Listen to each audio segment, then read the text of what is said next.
The Phoenix Suns, they make a move today, as we had speculated and talked about for a long time, that the Suns were going to add a guard. Now, again, a lot of people that follow this show and follow me know that I give as many hints as I can as to what's going to happen.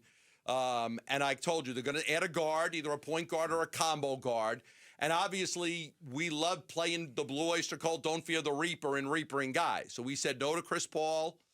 We said no to Ben Simmons and Russell Westbrook and Malcolm Brogdon. And I think there were a few other guys. Every time people had asked, are they interested in Chris Paul? No. They interested in Russell Westbrook? No. Malcolm Brogdon? No. Ben Simmons? No. So, while other media members, especially nationally, were saying that they're interested in this guy, the Suns were never interested in those guys.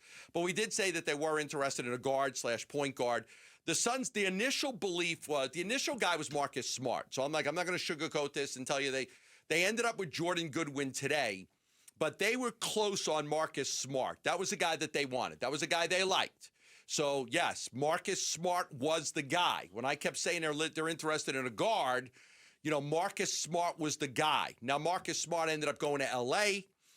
With the Lakers, so they buy out Jordan Goodwin. The Suns like Jordan Goodwin, as a third-string guard, as a third-string guy. Defensively, he's pretty good. He's not a starter and not a backup, but as a third-string guy, that's a guy that they liked a little bit. So when they weren't able to get Marcus Smart, they did pivot and they got Jordan Goodwin. So, again, no Brogdon, no Paul, no Simmons, Westbrook, those type of guys. We had told you all along they weren't going to go get those guys. So what they have now is they've got Devin Booker at the starting point guard. They got Colin Gillespie as the backup. They have Jordan Goodwin as the number 3 guy.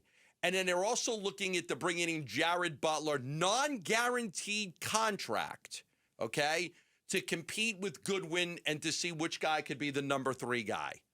So that is what they are looking to do. So Booker is the starter at point. Colin Gillespie as your main backup. Goodwin and Butler battling it out to see which guy would be the third guy. Now, Goodwin only has a guarantee of $25,000 on his contract. Once they bring in Butler, that's a non-guaranteed contract. So whichever guy they like, they keep. Whichever guy they don't like, they could get rid of. Not going to cost them any real money. The only guarantee between the two guys is the $25,000 for Jordan Goodwin.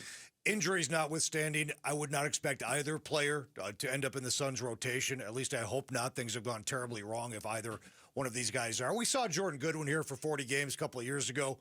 He was part of the initial Big Three team with Beal, Durant, and Booker. Played 40 games. Eventually was traded as part of the Royce O'Neal, David Roddy trade. Jordan Goodwin ended up with the Nets.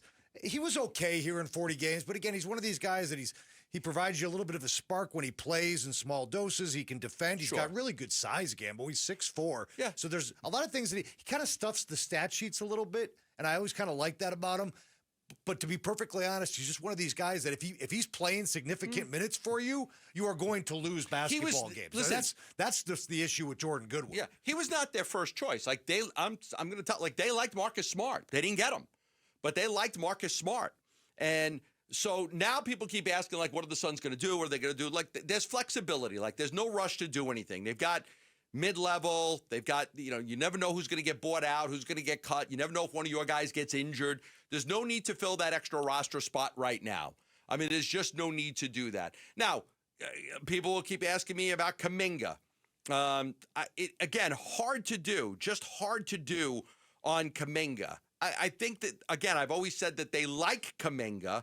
They like him, but I just think it's very, very difficult to go get him. So, I think it's unlikely that they would be able to pull something off with Kuminga. But I can't rule it out completely, but I'm going to say I think it's unlikely based on a lot of different factors. I understand Kuminga also may have an interest in wanting to be here, but again, as you said, it's a very difficult. It's not dead, but there's a lot of difficulty in trying to pull something like that. That off. Now, a lot of people may not like that Booker is going to be like the main guy to start. So Booker start the game. You take Booker out at some point. You put Gillespie in. Now Gillespie plays the end of the first quarter, and then into the if you're bringing Gillespie with 2 minutes left in the first quarter, he can play those first 2 minutes, and then the first two minutes of the second quarter, Booker gets a little break, then you put and then Gillespie can play with Green, and then you bring Booker back. So you know how this works. I mean, Gillespie is a guy that they like. They feel like he's a T.J. McConnell-esque type of player. I think a lot of us who watch the Suns on a regular basis were very impressed with Colin Gillespie and how he played last year. I know I was. I was like, wow, okay, this kid could play. Is he T.J. McConnell? I don't know. But he can play. Like, he's not afraid to take the shot. He shoots the ball really well, doesn't turn it over, smart player. He's going to be the backup point guard. And then Goodwin, Butler, they battle it out, and it could be the winner of that battle would be the number 3 guy.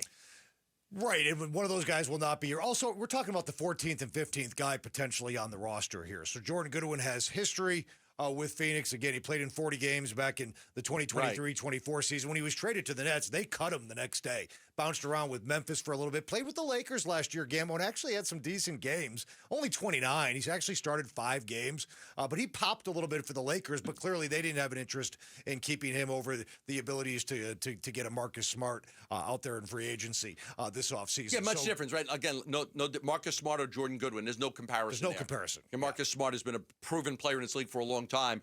Jordan Goodwin is your third guy. Marcus Smart, you bring in Marcus Smart, and he's probably going to play over Colin Gillespie.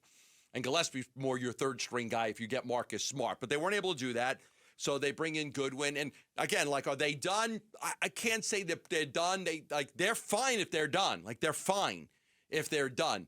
There's the flexibility with this open roster spot, and now that they got under the aprons with the mid-level, they could take up to $7 or $8 million on a trade with the team. So teams are calling them because they could take up to $7 or $8 million.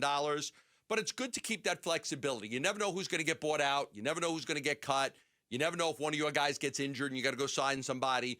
So I think there's a benefit to not doing anything else and keeping a little roster flexibility with that other open roster spot that they have. Between now and mid-October. Yes. In terms of any kind of summer moves. Yeah, you never know. I mean, a guy gets hurt skateboarding or something, or falls off his bike, or you never know what could happen. Guys playing pickup, these guys have been in the gym playing pickup basketball all the time. You just never know. So I think it's wise to keep that flexibility open for them for a little bit longer. It's going to be interesting to see how it plays out with Grayson Allen and Royce O'Neal, too. Those are two guys that they have a big price tag on their head now. And when you shop them around, other teams might look at that price tag and said, we're not getting enough bang for the buck with the way these guys produce on the court. Now, can both those players stay here and help the Suns win games? Yes, they can. So you like having some of that depth that those two guys would provide. But I think in a perfect world, I think that's in part why Matt gave them some big-time dollars on the contract, because you can now flip them for guys who are making big-time dollars. But Allen and O'Neal have to do their part, and that's produce at a high level in the NBA. Yeah, I think you look at it now, right? Allen's going to back up Green, so you'll have Green backed up by Allen, and then you'll have Royce. We have Fleming coming on the show, Rasheer Fleming in the 5 o'clock hour. So you want to see what the rookie can do. You got 3 games in the summer league. You want to see what he could do. At center you've got Williams, and then you've got Richards. There's no reason to force feed Malawach. Might as well take your time with him and and not rush him, because he's very, very raw and he's got a lot to learn. So that's where they are right now with the Suns roster spot. You can continue to follow me on Twitter, Gambo987. We always try to give you a little inside information anytime we can. Thanks for watching Burns and Gambo. Click to see more from the guys and hit the button in the middle to subscribe so you never miss a video from Arizona sports.